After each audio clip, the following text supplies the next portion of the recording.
Praise the Lord Jesus Christ. எனக்கு அன்பார்ந்த தேவ ஜனங்களே, தேவனின் சத்தங்கிற நிகழ்ச்சிக்கு நான் உங்களை வரவேற்கிறேன்.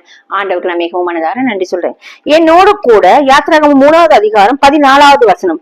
அதற்கு தேவன், இருக்கிறவராக இருக்கிறேன் என்று மோசேயுடன் சொல்லி, இருக்கிறேன் என்பவர் என்னை உங்களிடத்துக்கு அனுப்பினார் என்று இஸ்ரவேல் புத்திரரோடு சொல்லுவாயாக என்றார். மோசே சொல்றாரு இல்லையா, நான் போன்னு சொன்னாக்க இஸ்ரேல் ஜனங்க நம்புவாங்களா? யார் உன்னை அனுப்பினா, யார் அந்த தேவன் எல்லாம் கேட்பாங்களேன்னு அதுக்கு சொல்றாரு, ஐ ஆம் ஹூ ஐ ஆம். நான் அல்பா ஒமேகாவா இருக்கேன், நான் தான். அந்த இடத்துல அதுக்கு அர்த்தம் இயேசு கிறிஸ்து. நமக்கு இயேசு கிறிஸ்து வெளிப்படையா கொடுத்திருக்காரு. ஆனா அந்த காலகட்டத்துல இயேசு அங்க வெளிப்பட, அந்த வார்த்தை அங்க வெளிப்படாதனால அவர் என்ன சொல்றாரு, இருக்கிறவராகவே இருக்கிறேன், நான் உன்ன. சோ தான் யாரு எப்படிப்பட்டவர்ங்கிறத மோசேக்கு அப்பயே ஆண்டவர் வெளிப்படுத்தியிருக்கார். சோ அப்படி தேவன் நமக்கு வெளிப்படுத்துற நிலைமையில நம்ம இருக்குமா? அந்த நிலையில நம்ம இருக்குமா? தேவன் தன்னை வெளிப்படுத்தணும் நம்ம கிட்ட.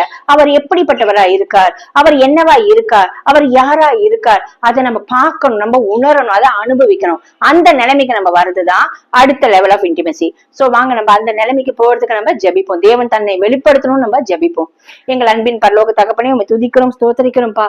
மோசேக்கு வெளிப்படுத்தினது போல எங்களுக்கு வெளிப்படுத்தும்படியாக ஆண்டவரே, உம்மோடு கூட இருக்கிற உறவுகளை அடுத்த லெவலுக்கு நாங்க வரும்படியாக, உண்மை புரிந்து கொள்ள, உணர்ந்து கொள்ள, உண்மை கண்டடைய ஆண்டவரே, நீர் எங்களுக்கு உண்மை வெளிப்படுத்துகிற இடத்துல வந்து நாங்கள் காத்திருக்க எங்களுக்கு உதவி செய்யும். இயேசுவின் நாமத்தினாலே ஜெபிக்கிறோம் பிதாவே, ஆமீன். ஆமீன். God bless you.